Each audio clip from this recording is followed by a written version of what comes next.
Hello there, and welcome to the Ministry of Baseball podcast, the MoB pod for short.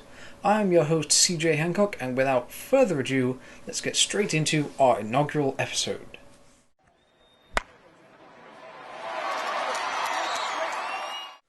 Alright then, first thing on the agenda is we will be taking a look at MLB's COVID-19 response. And to do that, we'll take it all the way back to July 5th. When the Nationals reported that they had not received personal protective equipment, PPE, from Major League Baseball. These include N95 masks and gloves. It then came out shortly after that many teams had experienced delays in testing, specifically getting those test results back. Many had to cancel or push back their start of summer camp workouts because they hadn't received tests. Some teams, including the Arizona Diamondbacks and the Los Angeles Angels of Anaheim, had their tests done independently because they simply either didn't trust that MLB could get the tests done in a timely manner or didn't want to take a chance. Either way, they did it themselves. It doesn't reflect good on Major League Baseball. Player-wise, 13 players have opted out of the season so far. I shall read the list now for you. Wellington Castillo, Ian Desmond, Felix Hernandez, Jordan Hicks, Michael Kopech, Mike Leake, Nick Markakis, Hector Nosey, Joe Ross, Tyson Ross, David Price, Ryan Zimmerman, and Buster Posey. The Ministry would like to extend congratulations to Buster Posey on the birth of the twins that he will be adopting. They were born prematurely, which is why he is opting out of the season. Beside the point, there's 13 players, some of which are big names. David Price and Ryan Zimmerman are starting pitchers. Ryan Zimmerman, a World Series winning starting pitcher, will no longer be with the Nationals this season. That's big for them. That puts a serious dent in their hopes of defending their title, although you could speculate that there wasn't necessarily too much of a chance of them defending their title anyways, but that's not what the subject of this episode is about. Then on to players who have actually contracted disease. Amongst these are 3 Yankees so far. Aroldis Chapman, the latest, along with DJ LeMahieu and Luis Cesar. Aroldis Chapman is a particular case because he contracted the disease once in camp. And this creates issues for the Yankees because that means that you may well have to quarantine possibly your whole bullpen depending on how many people he actually trained with. Now, the season is 9 days away for the Yankees. They will be playing an opening night series against the Nationals, possibly without a few members of their bullpen. Aroldis Chapman specifically because he's a big part of that bullpen. He's one of the big names. Now we all know the Yankees have depth, so will this be too much of an issue? Time will tell. On the West Coast, Kenley Jansen reported that he and his 2 children tested positive for COVID-19. Before reporting to camp, he reports that him and his children are both healthy now. Very good. And he will be reporting to camp soon. This brings me on to an issue that I have not seen raised nearly enough anywhere, and that is the long-term effects of this disease. There have been now numerous scientific reports. These are reports in the news. These are scientific reports published that say there are long-term effects that we are only just beginning to diagnose, not even understand. these include intestinal issues, digestive issues, long-term respiratory issues, and even neurological issues arising months after initial recovery from COVID-19.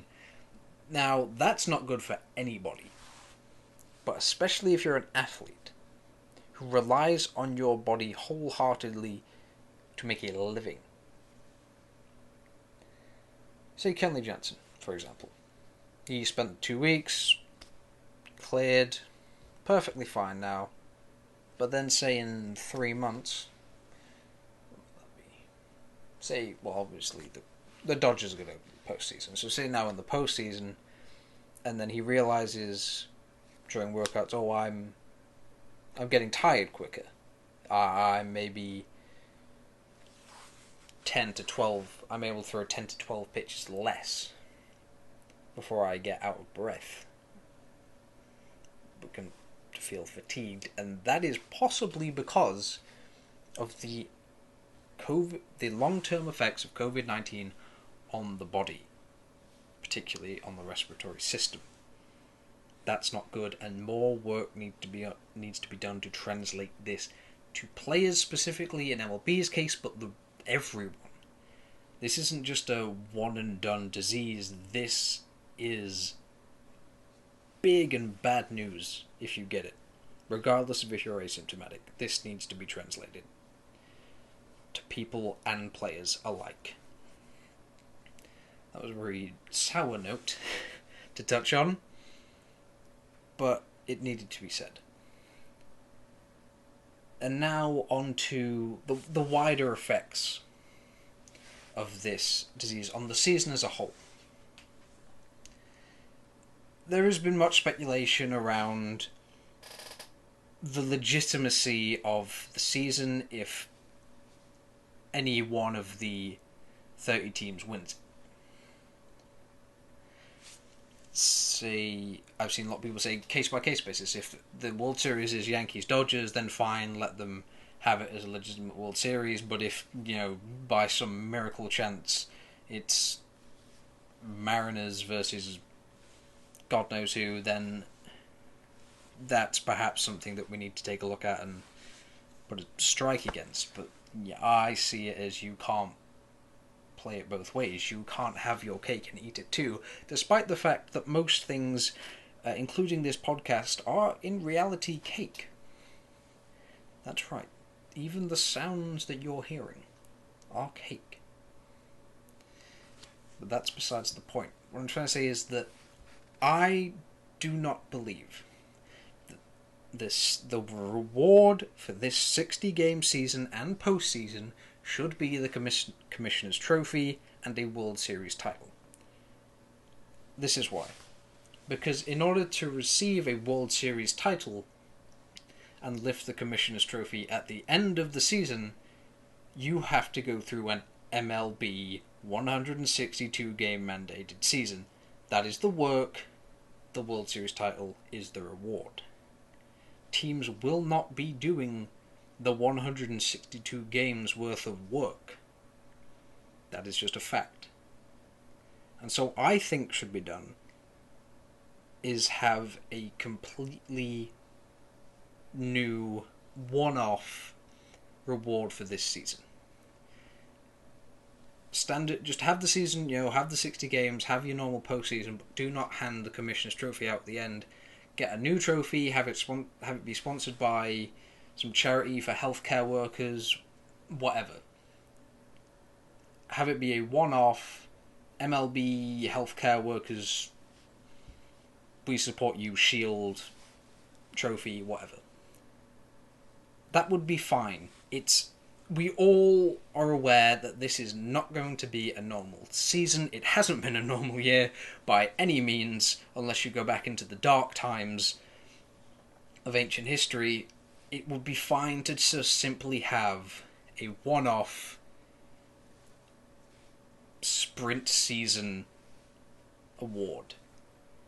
But people are obsessed with having a major league season by the books and having a World Series, despite the fact that the season straight from off will not be anywhere near a normal season.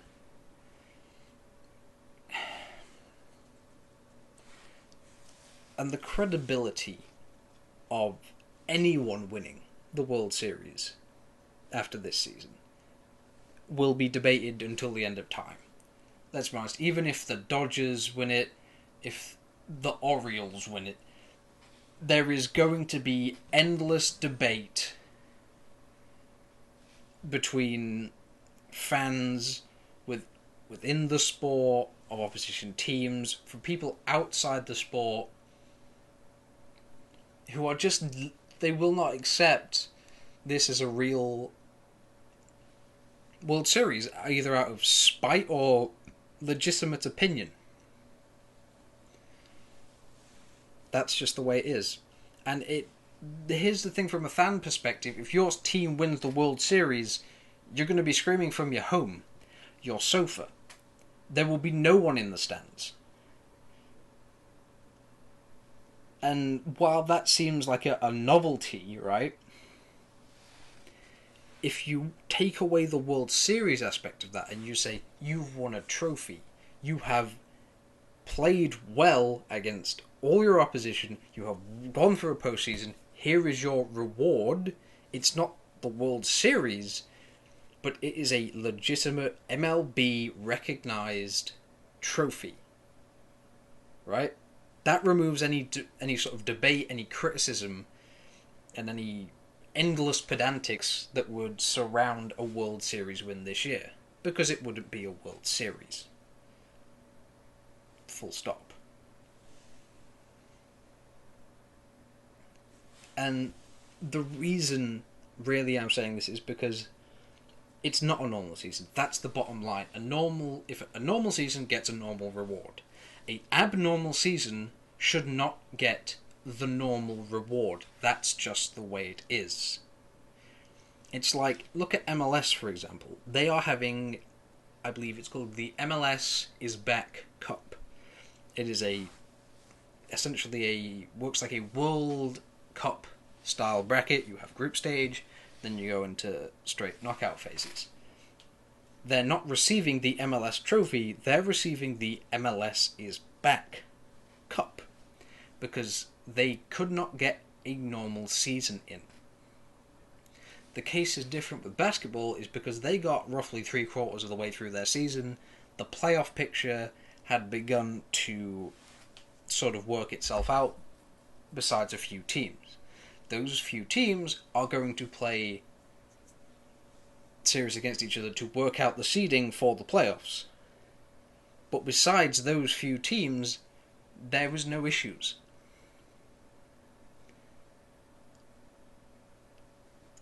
MLB's case is closer to MLS's, if you get what I'm saying. MLS didn't have a normal season, they won't be giving out the normal reward. MLB is not going to have a normal season, they should not give out the normal reward.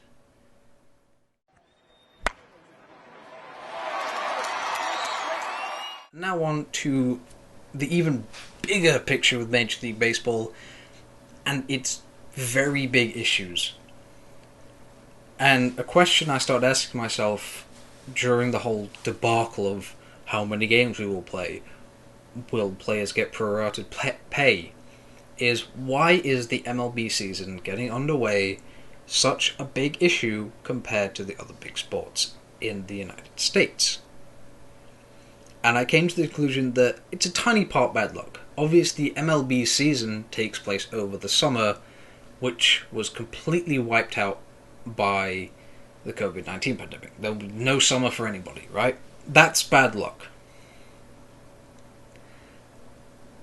But I came to this other conclusion that MLB, it's become a fringe sport, but with the rights and exemptions of the Grand Act in America. Right? MLB has been exempt from antitrust laws for nearly a century. It has historically had to go through court cases to resemble what it is today, it did not move with the times, it was forced to. That's why we have a players' union.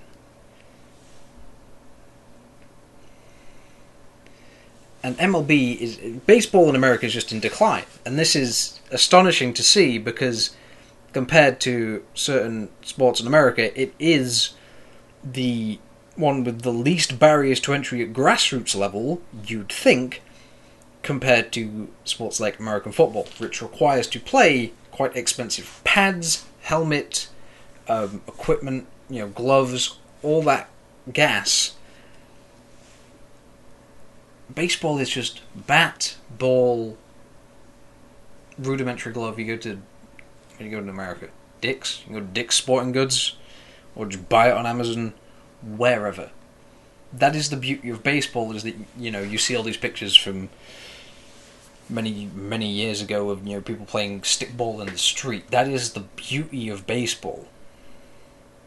And MLB has over the years killed the magic that is baseball, and particularly grassroots sandlot baseball, because no one wants to play it anymore, because the grand stage of the sport is one that is fraught with greedy owners, endless player disputes, a history of player disputes, one that has in particular now has come to the forefront a complete lack of diversity within the sport.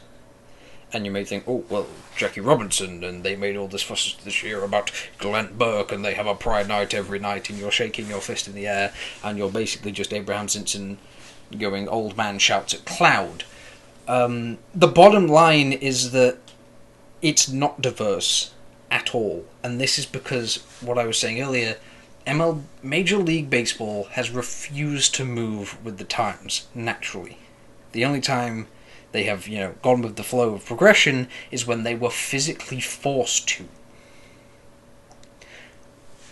And I came across an interesting stat the other day that MSNBC published, which comes from the Institute for Diversity and Ethics in Sport, which was published in 2019, that reads the percentage of Major League Baseball players that are black, 8.4%.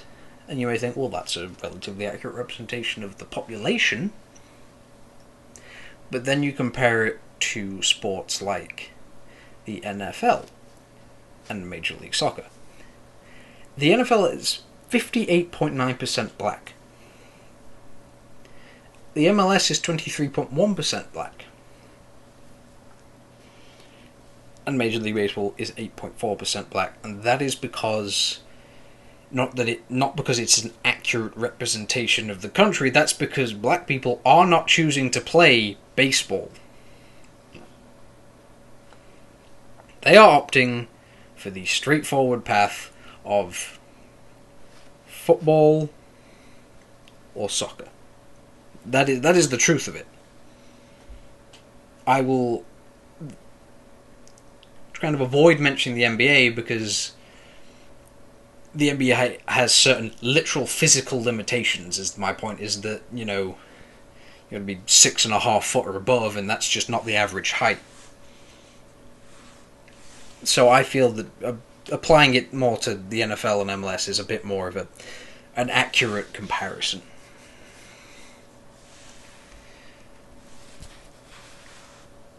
Why is this?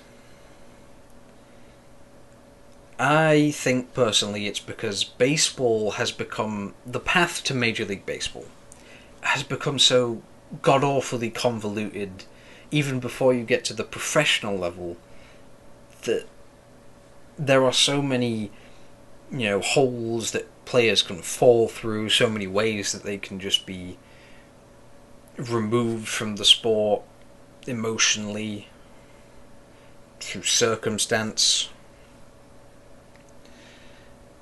compared to things like American football, where it's relatively straightforward. But there is a bigger issue for Major League Baseball, and that is it no longer represents America. It was given exemption from antitrust laws because the sport of baseball was America's game, and MLB represented baseball. Americans have fallen out of love with baseball because MLB is the representative of the sport, but chooses to side with owners over players, chooses corporate growth over grassroots campaigns and sport growth. Because of this prioritizing of money over people, it has led to a neglect of social issues that Americans care about, when other sports have bent over backwards to take meaningful action on issues such as racial injustice, women in sport, and certain more liberal topics. MLB has occasionally gestured in their direction. Major League Baseball has milked Pride Nights and the legacy of Jackie Robinson to the point where continuing to do so without real action seems disingenuous and wrong. And this is back to the point where I was saying about black players no longer choosing to play baseball. They walk out Jackie Robinson. They make a spectacle of him on multiple occasions, like throughout the year, postseason, regular season, off-season. It's become a slight against the man that he now has to be this representative of inclusion for a sport that is no longer inclusive. He is the ultimate case of Major League Baseball no longer representing America. When Jackie Robinson started for the Brooklyn Dodgers in 1947, the tide was moving to... This was even before the tide was moving. This was before the 60s, right? He was the breaking of the barrier. And then in the 60s become we're going to pick the barrier up and we're going to march it down and we're going to put the barrier where we want it, and then we're going to burn the barrier completely so that you can see it. Jackie Robinson was the start, and now he is plastered all over a sport that is just completely turning a blind eye to the issues that he helped raise attention to. And that is something that true fans of baseball and genuine people who acknowledge these social issues and realise they're wrong should feel angry about.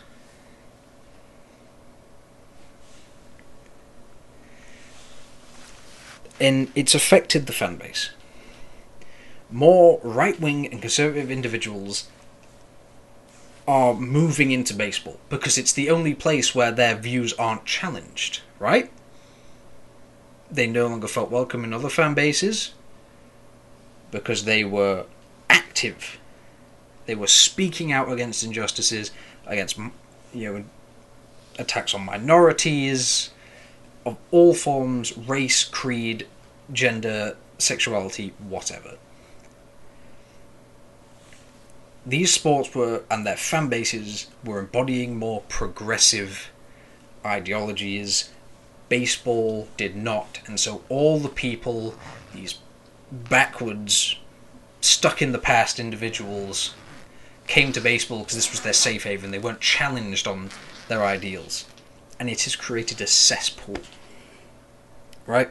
Try Twitter. Try baseball Twitter. I know Twitter's not the greatest place for positivity, anyways, but any post that a player makes regarding anything progressive, anything saying I speak out against, particularly in regards to the Black Lives Matter movement, and when Pride Month came along and there was all this stuff on Glenn Burke, the vitriol in the replies and the comments was disgusting. And it is evidence of MLB's refusal to acknowledge issues until now, when the sheer pressure from the rest of society was quite literally bearing down on it. Right? It was backed into a corner, The old saying, when a dog gets backed into a corner, it starts barking. MLB was backed into a social injustice corner, and it just started barking random stuff. It started throwing Glenn Burke out there, Pride nights. Excuse me.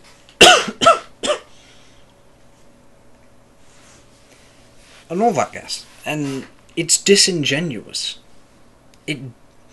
Any person with a brain can see through that. While acknowledging it, yes, is good, there is no action to back up the acknowledgement here. You're just saying, hey, look, we had Glenn Burke play baseball for 3 seasons. Oh, what's that? He was forced out of the game because the Oakland Athletics threw slurs, the F word in relation to homosexuals, at him. And there was just a completely toxic atmosphere, and it forced him out of the game. You're not going to mention that, but a gay man played baseball. That is all they want you to see. Not that he was forced out of the game because they didn't accept him.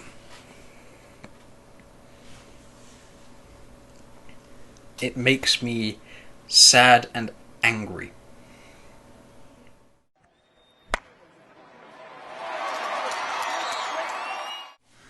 Okay, so I've taken a step away from the mic, taken a little break, and now I'm back to talk about possible solutions. Now, I don't pretend to have the answers, but I have come up with a few ideas. They may seem a bit radical.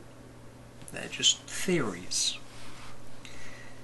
And the first is that regardless of how this season goes, whether it is a relatively smooth process, all things considered, or it's chaos, 50-50 on whichever one of those actually works out, Rob Manfred needs to step down as commissioner. Resign, flat out.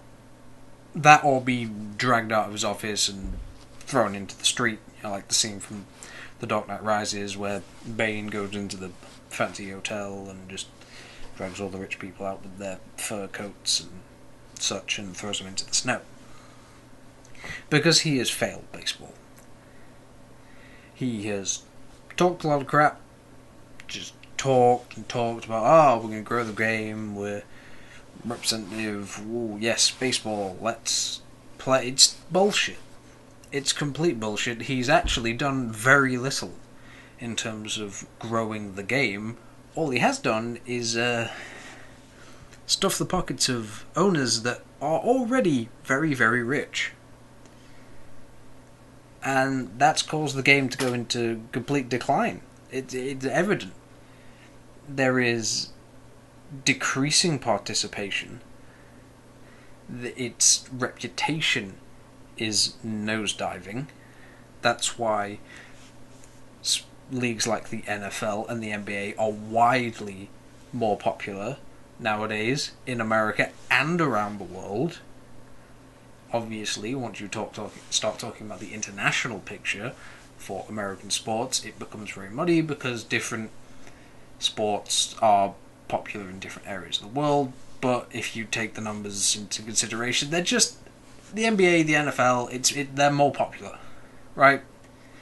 The NHL is a different story because hockey is less of an true American game. Canada and Russia are more of the powerhouses before the Americans. And once Manfred is gone, he needs to be replaced by someone, firstly with a spine. Someone with the backbone to stand up to owners, to enforce the rules, and to actually defend and represent the game of baseball. And I talk about this very specifically, hot button issue, still, the Astros. They need to be punished. The report, weirdly worded and dodged the issue it did, found them guilty of sign stealing, right? They need to be punished for such. Not just, we're going to take one draft pick and people are just going to resign of their own regard. Right, that's the thing, is that people resigned of their own regard. They weren't sacked. They weren't sacked by Major League Baseball. They wouldn't say, right, you have to get out. The people who resigned have a respect for Major League Baseball. They have a respect for the sport because they know what they did was wrong. And so they stepped down. However, Manfred just looked at the team and was like, yeah, take a draft pick. Yeah, it's fine. Well, the fire will put itself out eventually. And that's why you see Astros fans talk so much crap every time it's mentioned, because they weren't punished. If they were punished, they'd shut up. That is the bottom line. The Manfred didn't enforce any form of real punishment on people that very clearly broke the rules. The second thing that needs to be done to combat the diversity issue is to consult minorities directly.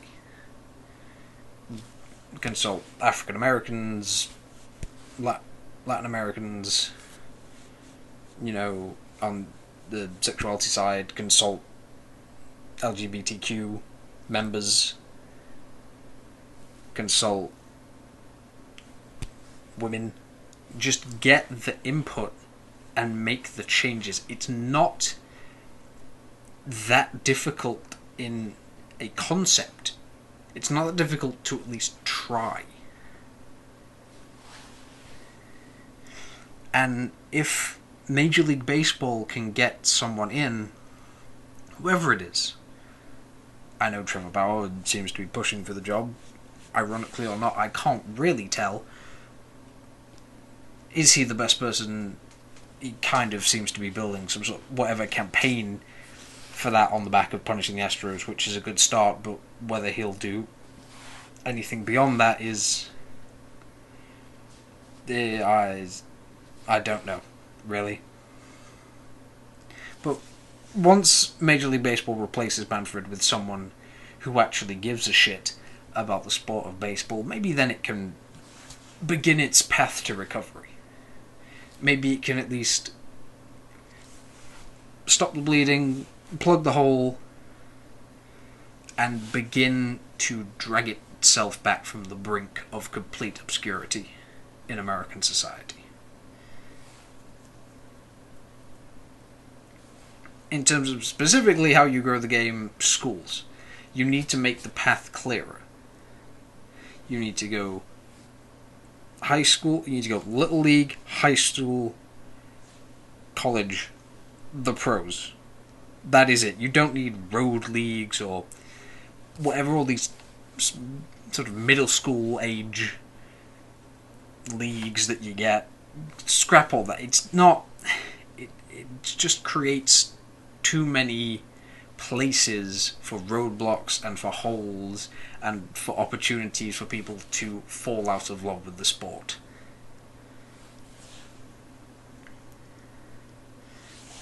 Now, the second option I want to talk about is rather extreme. I mean, completely replacing the commissioner of baseball is pretty extreme, but this one it's very out there. And that is that Major League Baseball, MLB, needs to be denounced. It needs to, by everyone. Literally everyone involved needs to just say, Major League Baseball has failed, it is dead, and needs to be replaced. The antitrust laws need to be... The exemption they were given from the antitrust laws, that needs to be revoked. They should have to play by the rules. That might force them to actually improve. And even then, that would be, like I was saying, that would be forcing them to change instead of them naturally changing. But at the same time, it's change. And then what needs to be done on top of that once you denounce Major League Baseball, once you say, we no longer recognize you as the be-all and end-all, as the premier level of baseball in the continental United States, minor league baseball defect. succeed. Become your minor league baseball in this scenario should become its own entity. Right? That way, you expand the professional reach. And that way, you expand the areas in which you can get roots in. Right? If minor league baseball defects, it can set up its own system of getting young players in that is more streamlined, that is less convoluted, that is less of a...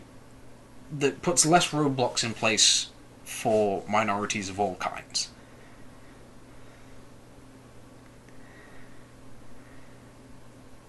If the bottom line is that if Major League Baseball no longer has all the corporate protection that it has been given, and the foundation is rocked so aggressively, then it might just have to change to survive.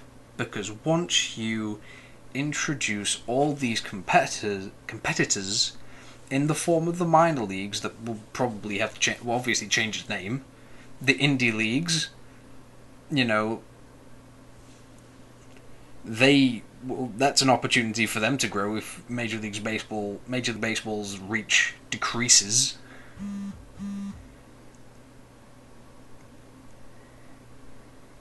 Then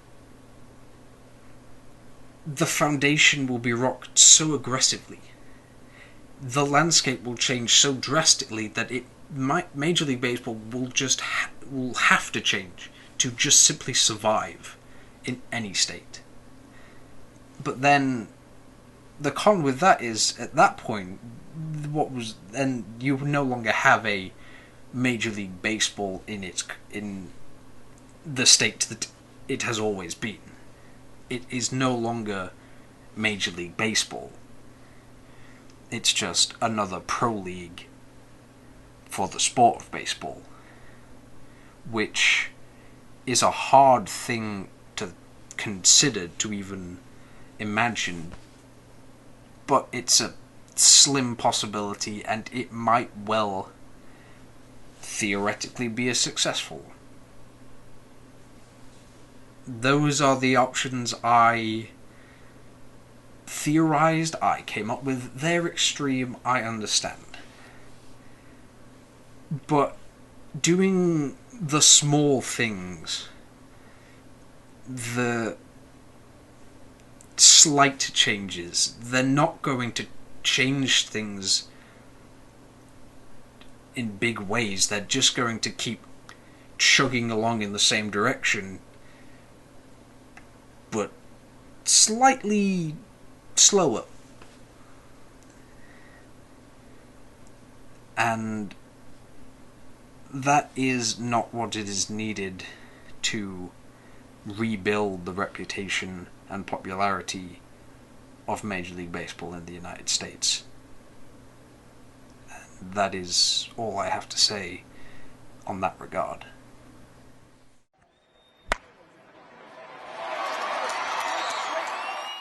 And now we will finish off the show by taking you around the world.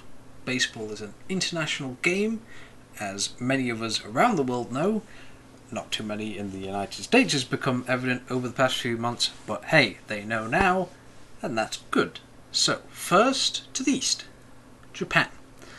The MPB, Japan's premier baseball league, was forced to begin behind closed doors on June the 19th. MPB has gone ahead with plans to allow teams to admit up to 5,000 fans, and the league is hoping to allow stadiums to be filled to half of their capacity starting August 1st. Fans have been asked to refrain from their usual style of cheering, which includes a lot of singing and shouting, as we have seen similarly in the CPBL and KBO. Amongst other restrictions are limits in stores, certain number of vendors being closed. Basically a condensed version of what we've seen across large parts of society. In player news, Chiba The Chiba Lotte Marines pitcher Randy Ray Jackson Jr. was arrested Friday on suspicion of cannabis possession.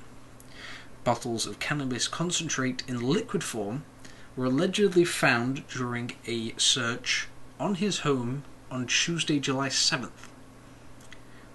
Naoki Matsumoto, director of baseball operations for the Chiba Lotte Marines, said all players and team staff members will undergo a urine drug screening starting Friday, and the team is considering education requirements for foreign players to ensure compliance. Use and possession of cannabis in Japan is punishable by up to 5 years imprisonment and a fine. It's not good news for Randy Jackson. The non-legal side of this is that pretty much his sporting career in Japan is over. This has been seen as an example previously in the past. There was a sumo wrestler, I believe, who had similar charges. His career over. Whether that means that Randy Jackson's career is over completely, time will tell. He did spend the 2019 season with the Milwaukee Brewers, had a 4.45 ERA in 30.1 innings, so we'll see if perhaps next year, I would say, if any team feels that they would benefit from having him on the roster, time will tell, but for now it's not looking good. Prison time, unless you can get a damn good lawyer and also the American government to help you out. I don't know a terrible amount about international affairs, so I'll just leave that there. On the field, however, the Tokyo Yakult Swallows lead the pack in the Central League. The Tohoku Rakuten Golden Eagles sit atop the Pacific League standings. And now we move slightly west to the Korean Peninsula, South Korea, the KBO.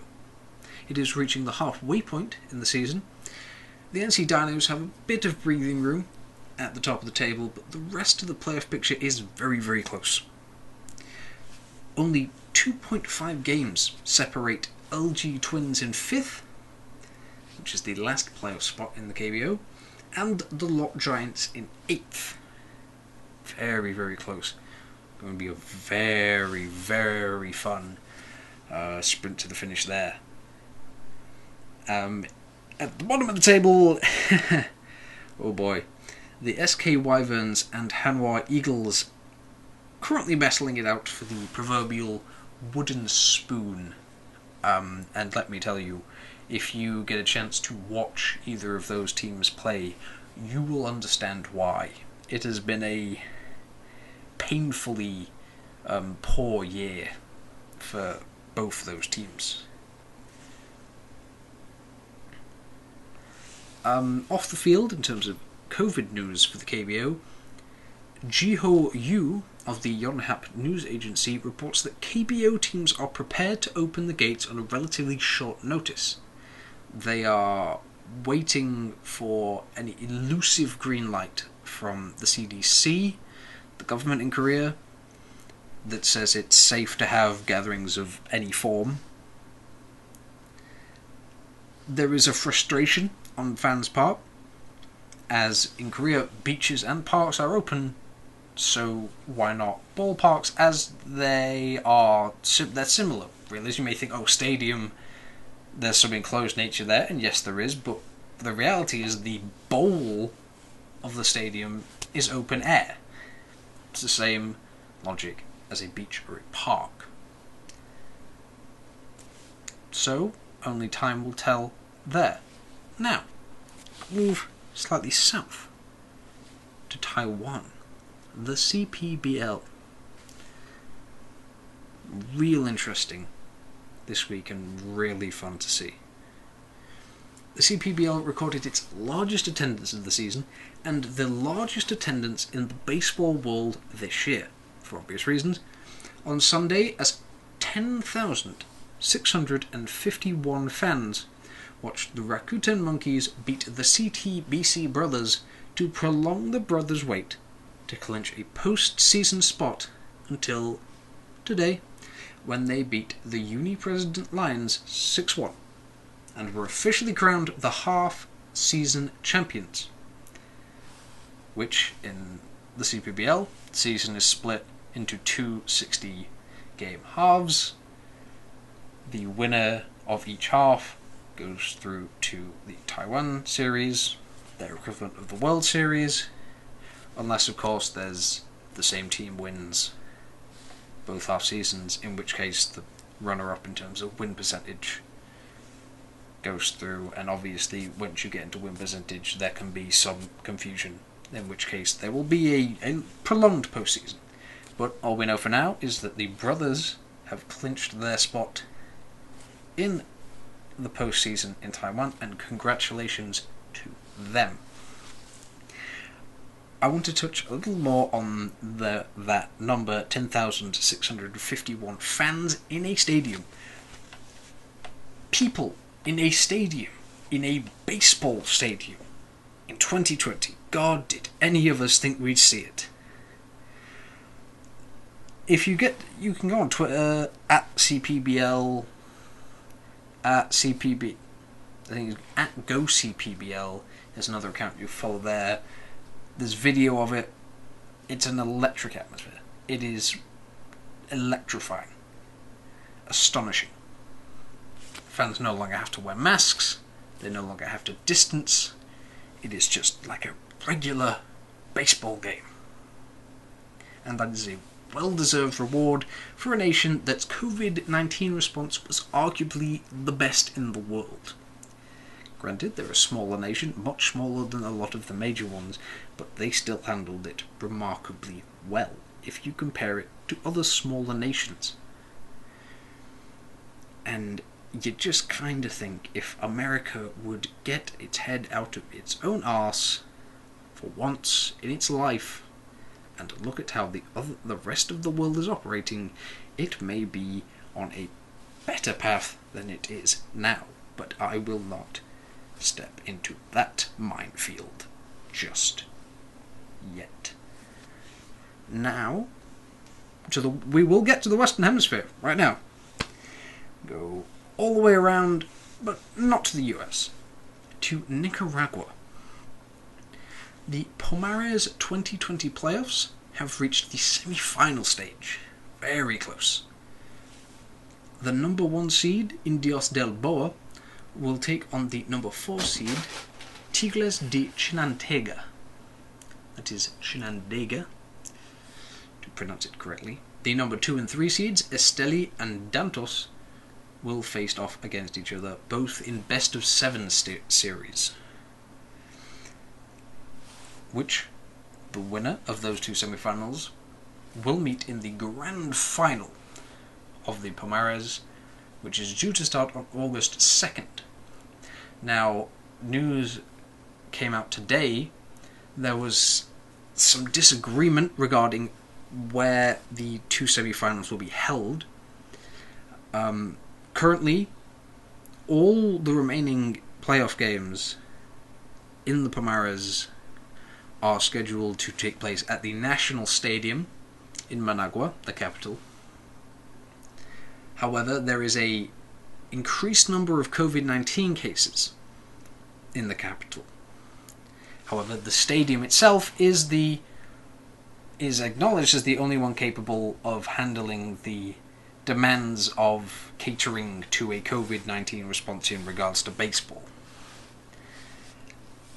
Whether that is true in reality, because the stadiums of Chinandega and Esteli have undergone some renovations over the past year to make them more modern, more suitable for not just baseball, for general means. So it's caused a teensy-wincy bit of tension.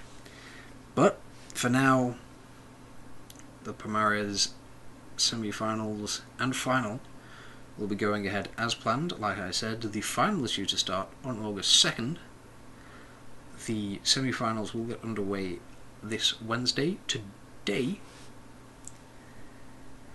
and I very much look forward to seeing how they play out. All games are available to stream for free via YouTube at the Viva Nicaragua Canal 13 YouTube channel.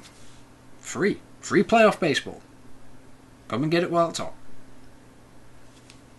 Now we move north a little bit from Nicaragua, just a short hop to Mexico. And now there is no baseball in Mexico this year. However, there is some off-the-field news. The Liga Mexicana de Pacifica has announced they will aim to start the season on October 12th, after Liga Mexicana de Béisbol announced they will not have a season this summer.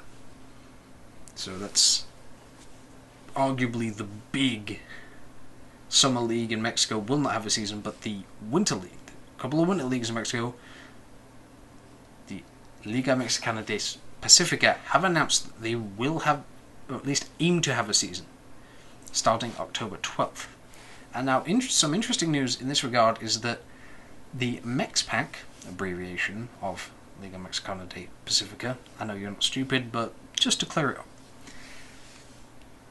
they have signed a relatively lucrative TV deal with British broadcaster Sky Sports in order to alleviate some of the financial hardships brought on by the COVID-19 crisis, and obviously in case there are no fans in the stands. Honestly, I don't pretend to have a terrible amount of knowledge in regards to Sky's overseas dealings, but this seemed like a very interesting one. Now, whether that will actually translate to us in the UK being able to view professional baseball from Mexico, only time will tell. But by God, I hope it does, because I've become a very big fan of Latin American baseball over this period, and I can't get enough of it, so I hope I can get it here without having to jump through too many loopholes. Now, we shuffle just a tiny bit right into the Atlantic to Puerto Rico. The Puerto Rican Baseball Federation has announced the cancellation of all tournaments scheduled to be played in 2020, but did reveal that a new team will be joining the league in 2021, taking the total number of teams in the LBPRC to 7. Well done to Puerto Rico and all involved with the expansion. More baseball, all the better. And now, to the European continent. Getting closer to home. Italy. The first official game of the year was held in Codogno. I probably butchered that pronunciation, but I don't speak Italian. The Italian city that recorded the first COVID-19 patient in the country. After a presentation by Fibs, the game got underway a third division match between the local team and Piacenza. Again, I hope I haven't butchered the pronunciation of that. Now, Extra Innings UK reports a total of 5 active minor league players will play in the Italian Baseball League, Serie A1, this season. The league got underway on July 8th. It will be playing a 6-team championship. Each club will compete in 30 regular season games, all 30 of them shortened to 7 innings. The top 2 teams at the end of the regular season will compete in a best-of-7 Italian Baseball Championship Series. It's a little different from how they would have done things normally, but obviously, who is actually having a normal season nowadays? And now on to the Czech Republic.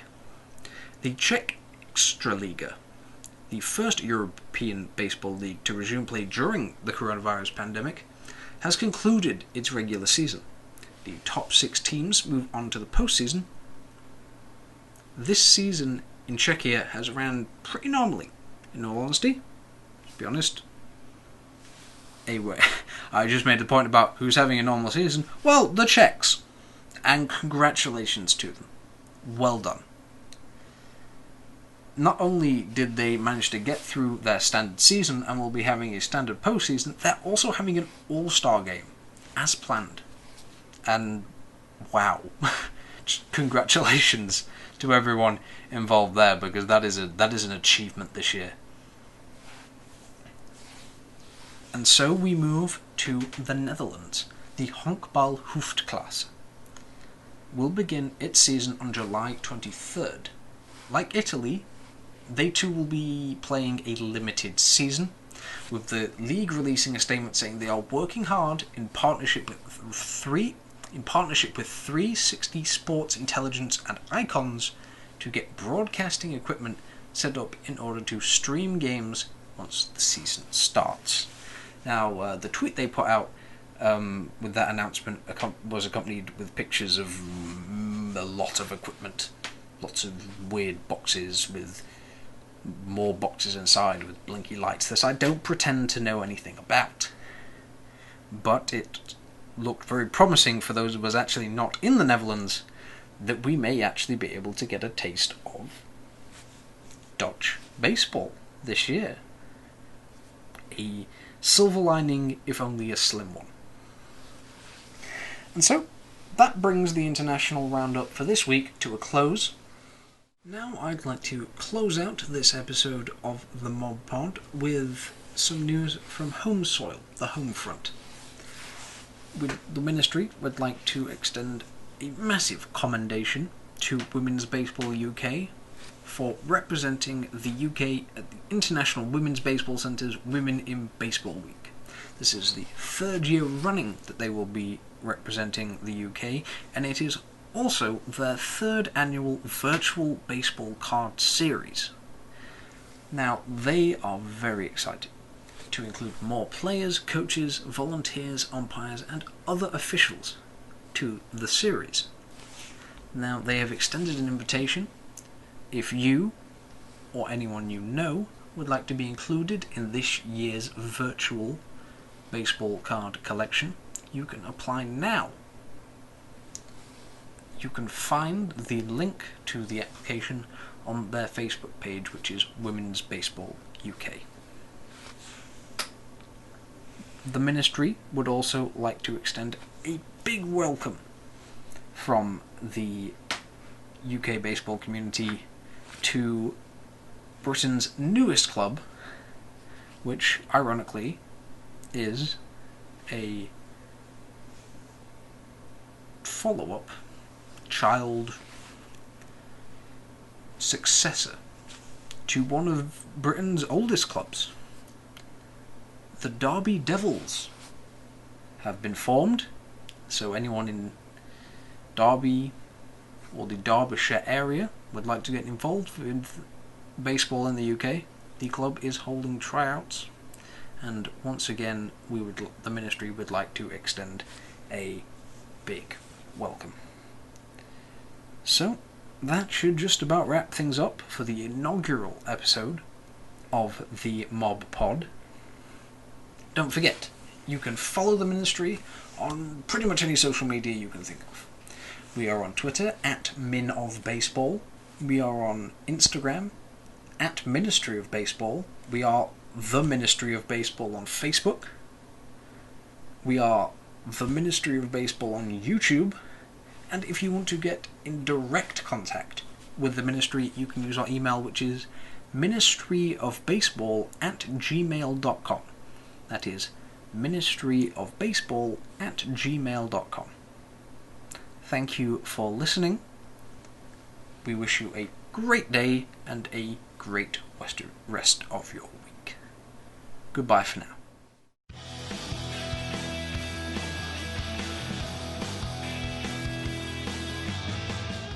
He's been absolute box office.